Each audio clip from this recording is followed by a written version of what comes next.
મારો કારેલાનો પાન પોપટ તૈયાર થઈ ગયો. મસ્ત કારેલા.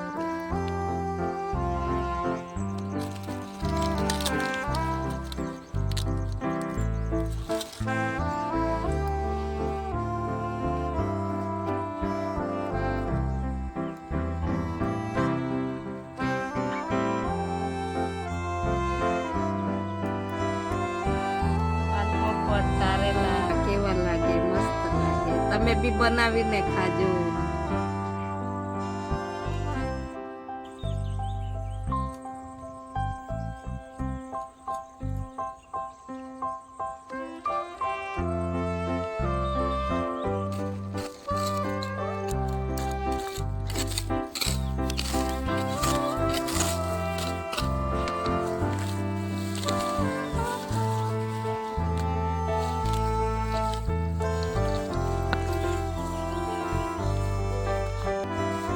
નમસ્કાર મિત્રો. આ વર્ષે તો અમે આ કેળોની ખેતી કરી છે અને એમાં શાકભાજી વાવીશું. જાત જાતની શાકભાજી વાવીશું. મૂળા વાવીશું, પછી ટામેટા, ગાજર બધું વાવીશું. તાજું તાજું શાકભાજી ખવડાવીશું કેળોમાં વાવીને. તો આટલું લીંદવાનું કામ પૂરું થયું છે અને ભૂખ લાગી છે. હવે તો ખાવા બનાવવા જવાનું પછી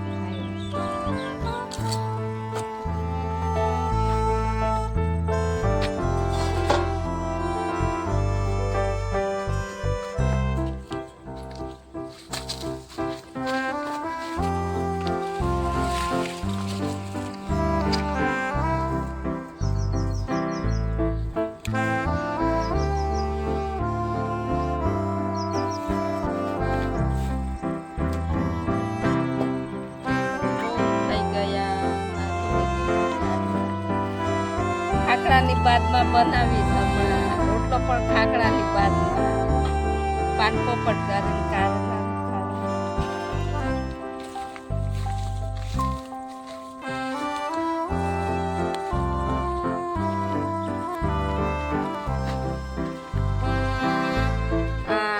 કપાસ પણ હવે આ ડીંડવા ફાટી ગયા. અમારે હવે કપાસ વણવા, કપાસ ફાટે એટલે કપાસ વણવાનો, પછી ને ભીંડા કાઢીને નવું વાવેતર કરીશું.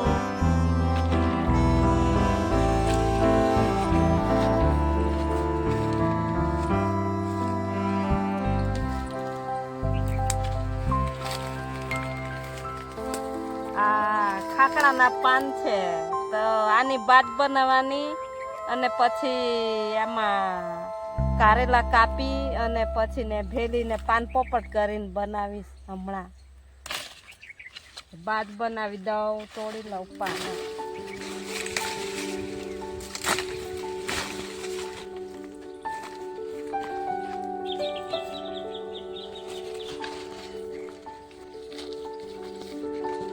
મસ્ત તુવર લાગી.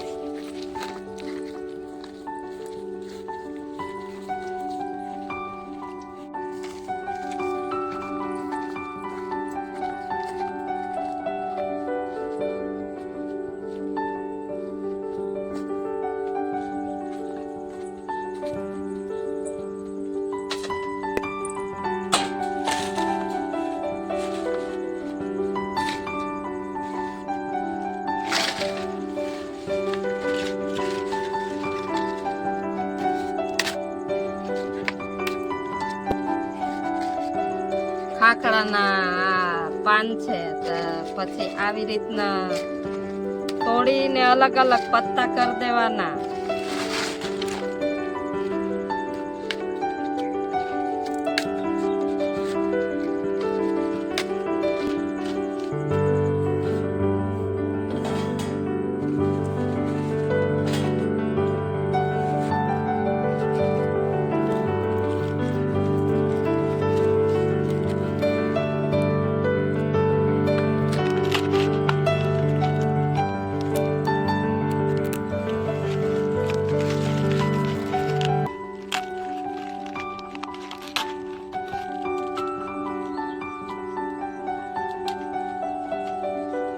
बाज तैयार कर दीदी. પાન પોપટ માટે. પછી આના પર એક બીજી બાજ મૂકી દેવાની.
ફટાફટ કારેલા મોલી દઈએ અને પાન પોપટ તૈયાર કરી દઈએ.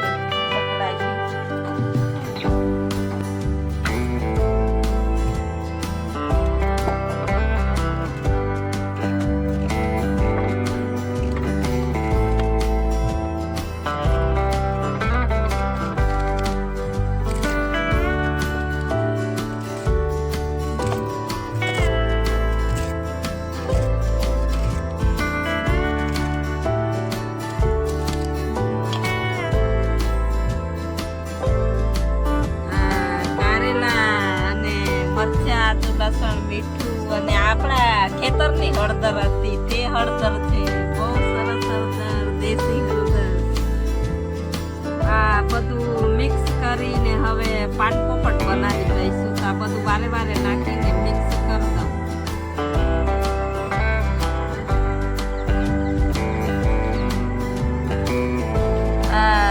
મિક્સ થઈ ગયું. હવે આ બાદમાં મૂકી દેવાનું.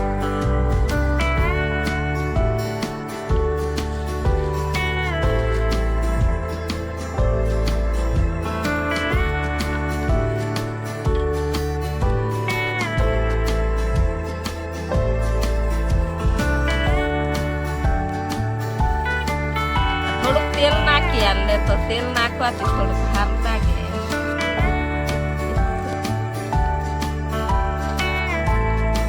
અમારા વડીલો જંગલમાં કઈ મવડા ને મેવું વણવા જતા હતા ત્યારે શું મળે જંગલમાં, તો આવું બધું બાજમાં બનાવીને ખાતા હતા. જુવારના રોટમાં મરચું, હળદર અને એવું બધું મીઠું નાખીને એવા જ રોટલા ખાઈને મજૂરી કરીને જીવતા હતા. અમે બી એવી દેશી ભાવે ખાઈએ.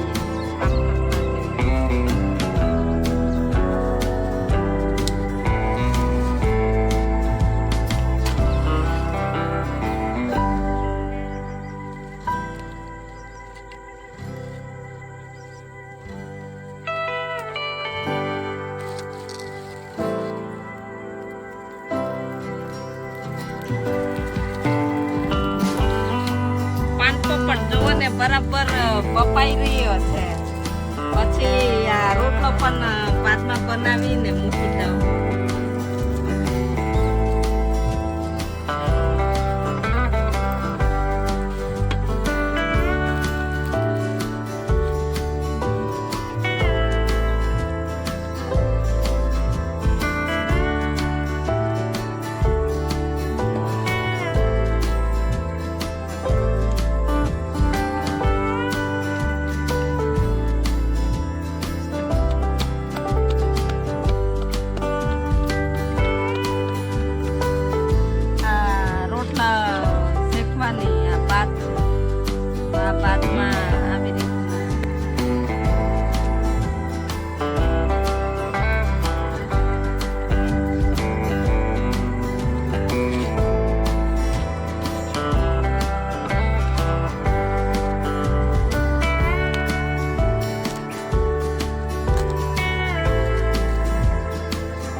મારો કારેલાનો પાન પોપટ તૈયાર થઈ ગયો.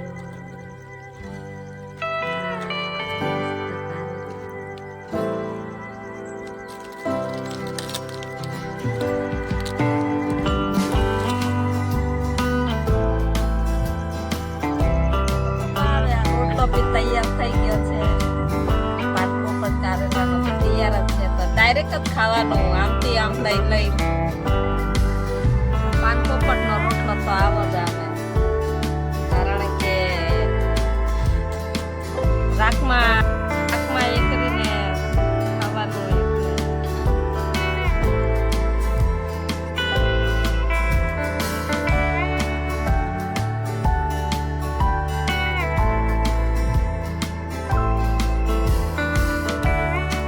પાન પોપટ કારેલા કેવા લાગે? મસ્ત લાગે.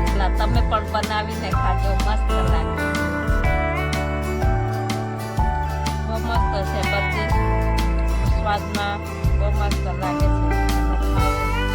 પાન પોપટ કારેલા. તો અમારો વિડીયો સારો લાગ્યો હોય તો લાઈક કરો, શેર કરો અને સબસ્ક્રાઈબર કરો. સાહેબ બંદી.